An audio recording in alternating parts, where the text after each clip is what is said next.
Bonjour tout le monde. Je fais un compte-rendu vidéo au lieu d'écrire longtemps cette fois. Je suis dans mon auto, je viens de terminer le 15 km des Pichots au Saguenay, une des plus vieilles courses du Québec, une des plus historiques. Puis la petite histoire, c'est que si j'ai pu avoir un dossard, d'ailleurs je remercie un des organisateurs, Monsieur Bergeron, Boily, les deux, pour m'avoir procuré un numéro grâce au volet élite.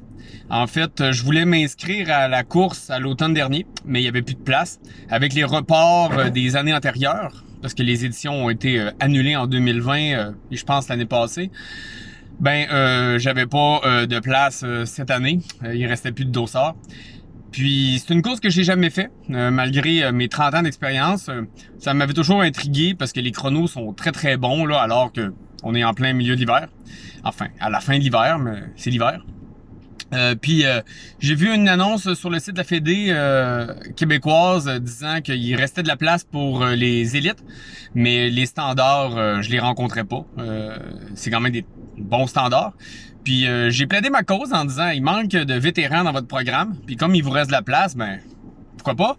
Puis la responsable de la Fédé a relayé la demande au staff de la course ici à Saguenay. Dans ma tête, c'est Chicoutimi. Ça a été accepté. Du coup, j'ai eu un dossard via le Élite. Puis pour ceux qui se demandent comment ça se passe, l'élite au Québec, dans ce cadre-ci, a quand même des privilèges qui sont non négligeables. Je vous donne un peu la liste. D'un, t'as une toilette réservée dans la liste des toilettes chimiques, mais quand même. Il y a un local où tu peux attendre avant le départ dans le bâtiment qui sert d'air, on pourrait dire, d'attente de confinement avant le départ. Dans ce local-là, t'as des fruits, des jus, du Gatorade, des choses comme ça. C'est quand même pas rien. T'as la possibilité de faire acheminer tes vêtements à la ligne d'arrivée, parce que c'est un parcours qui part de Jonquière et qui descend jusqu'à Chicoutimi. Puis normalement, cette année, avec la pandémie, c'est une des choses, le transport des bagages, des vêtements qui n'avaient pas été continués. Ça avait été, on pourrait dire, retiré comme service. Ben, les élites ont encore le droit à ça. Puis à la fin, ben, tu récupères ça dans une tente chauffée, ce qui est aussi non négligeable là, quand t'as froid. Bref, en plus de la possibilité plus aisément de justifier d'être sur la ligne de départ en avant, il y a des petits avantages comme ça. Puis bien sûr, l'inscription est payée. Moi, je voulais quand même honorer, on pourrait dire, le privilège du dossard, non pas en finissant quelque part dans le peloton des gars d'élite, là, parce qu'ils sont presque 10 minutes en avant de moi, mais au moins en essayant de figurer correctement à travers les filles, parce que j'ai toujours jugé que mon niveau, c'était celui des meilleurs cadets, donc 14-15 ans du Québec, ou encore plus exactement celui des meilleurs seniors filles. Dans les filles seniors, il y en a toujours une ou deux qui est un petit peu meilleure que moi.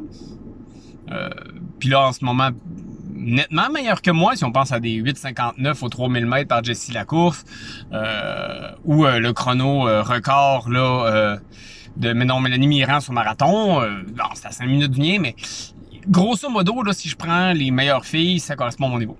C'est que je m'étais dit, si je pouvais finir quelque part dans le tas des filles élites, ça serait bien. Là, je sais pas c'est quoi ma position parmi les filles élites. Il y en a une qui était moins de 30 secondes en avant de moi. Puis la première, Anne-Marie Comeau, était quand même très loin. J'espérais personnellement faire mon record. Pour le parcours, faut savoir que finalement, parce que là je l'ai vu, c'est très descendant, mais il y a des petites montées, puis il y a des bonnes descentes. Puis on avait en plus un vent de dos aujourd'hui, mais il a neigé toute la nuit passée, de sorte que la surface était quand même asphaltée, mais on peut pas dire que... Ça me permet d'ailleurs de passer un petit message, là, parce qu'il y a beaucoup de coureurs d'élite qui se sont désistés dans les 72 dernières heures, par peur de la surface. Alors que finalement, il n'y avait rien là. Il y en a d'autres parce qu'il y avait une petite blessure ou une douleur. Hey, moi, j'étais pas sûr que je serais capable de courir étant donné un problème physique encore Un matin, j'étais incertain sur la ligne de départ. Mais ça fait combien de fois que je me présente sur la ligne de départ en me disant je sais pas si mon corps va être capable de l'encaisser parce que j'ai un problème latent. Il l'a encaissé. Ce qui a eu de la misère à enchaîner, c'est les côtes. Elle s'accumulait puis elle me rentrait dans les quadriceps. Oh my god, ça fait longtemps. En fait, je me suis demandé après la course si j'avais déjà eu mal au quad comme ça en descendant, en faisant une course. Puis je me suis rappelé, la mémoire du corps étant ce qu'elle est, qu'il y a au moins une expérience, puis c'est Comrades, c'est le 90 km, c'est l'ultra-marathon en Afrique du Sud. Là, j'ai vécu ça sur un 15 kilos. Évidemment, j'avançais encore, là. S'il y en avait 75 autres de plus, ça aurait été une grosse histoire, là, mais sur 15 km, c'est pas la cassure totale, mais à la fin, j'ai fait un cooldown. J'ai fait 3 km en cooldown, ça m'a pris 27 minutes. Ça vous donne un ordre de grandeur de ce qui me restait comme jambe à la fin, là, à 9 minutes le kilomètre. Puis j'ai fini avec un peu d'hypoglycémie dans mon char. Avant de vous parler, j'étais comme un peu dizzy, là, un peu comme d'un vape. J'ai mangé, ça vient de se replacer. En fait, la course me rappelle des vieux souvenirs. J'étais nerveux avant le départ. C'est comme ça que ça devrait être, mais ça fait longtemps que j'ai pas été nerveux. Parce que je sentais que j'avais peut-être des chances de record. Il y a pas grand-chose qui a pas bien été dans ma préparation. J'ai bien dormi hier soir. Finalement, j'ai mangé. J'ai pu faire ce matin comme normalement, j'ai pu faire mon échauffement sans anicroche. Puis le parcours était quand même bon et finalement, la surface correcte avec un vent de dos. Tu sais, bref, je m'étais dit, il manque rien pour réussir mon record. Même si je savais pas il était de combien, j'ai vérifié avant de faire la vidéo, puis il était à 55,05. Puis finalement, ben j'ai pas fait ça, j'ai fait 55,50. Les chronos officiels sont pas sortis au moment où on se parle. Donc j'ai raté mon record personnel par à peu près 45 secondes. Puis si j'avais pas eu les quadriceps en Kevlar à la fin, je pense que j'aurais peut-être, mais je pense pas non, parce qu'il m'aurait manqué peut-être un 15 ou 20 secondes. Là, je suis passé en 36-40 au 10 km. Puis le dernier 5 km est un petit peu plus montant que descendant, mais mes jambes répondaient plus. Dans tous les cas, je suis content. C'est une minute de mieux qu'à l'automne, quand j'avais fait le 15 km du Mont-Saint-Hilaire. C'est mon probablement deuxième meilleur 5 km à vie, sous réserve de vérification. Je me suis fait dépasser par une seule personne entre le début et la fin. Puis il y en a qui m'ont dépassé, mais je suis allé les rechercher, puis je les ai même, entre guillemets, largués. Ça a passé proche à la fin que je me fasse avoir au fil d'arrivée, mais j'ai résisté par orgueil, en me disant que un peu de vomi dans la gorge, ça a jamais tué personne. J'ai pas vomi. Mais bref, je me suis bien battu. En fait, j'ai été on the edge tout le long. La fin, j'ai essayé de rattraper une fille que j'ai pas rattrapée. Je sais pas si elle est 3e, 4e. Je verrai dans les résultats. C'était une course super. Je veux dire, j'ai rien à dire sur la course ici. C'est vraiment génial. Je l'adore. Mais ça m'allume quelque chose pour le petit train du Nord. Parce que le marathon est descendant. C'est à l'automne prochain. Puis même si y en a qui me l'ont dit, puis moi aussi j'ai étudié le parcours puis j'ai vu que ça descendait, il reste que la façon dont mes jambes ont réagi aujourd'hui sur 15 km, j'ose pas imaginer ce que ça peut me faire si au lieu d'avoir les 15 premiers kilomètres qui m'affectent comme ça, il me reste 15 km à faire quand je commence les jambes comme ça. Donc, faut que je trouve une côte éternelle qui descend pour me permettre, à proximité de chez moi, de faire des entraînements avec des contractions excentriques pour encaisser ça.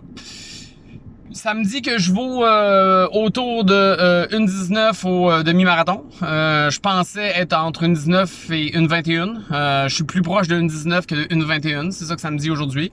C'est bon pour mon moral. Ça aussi, c'est loin de mon record. Mais dans l'entraînement que je fais, il faut quand même comprendre que je roule sur le vélo puis je nage. Donc c'est sûr que mes chronos de course en pâtissent un peu.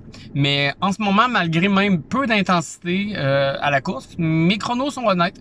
Puis j'ai un volume de course qui est quand même correct, 100 km par semaine, mais c'est pas non plus du... c'est pas du 150-200 km par semaine comme j'ai déjà fait avec 3 fois de l'intensité dans la semaine. Ça fait que, compte tenu du multisport de ma situation actuelle, c'est super bien. Voilà, c'est que c'est une belle course. Je suis quand même content, surtout parce que je l'ai vécu comme ça m'arrive pas souvent là, avec un peu de nervosité, en me préparant bien, en courant à bloc, en me battant bien. Peu importe le résultat qui est un petit peu décevant, finalement il est correct, il est même encourageant pour la suite des choses. Là, il me reste juste à conduire 4 heures pour retourner chez moi. Oh, ça sent la sieste à l'étape. C'est une place dans le parc d'Agen-Cartier pour ceux qui connaissent pas leur Québec. Donc voilà.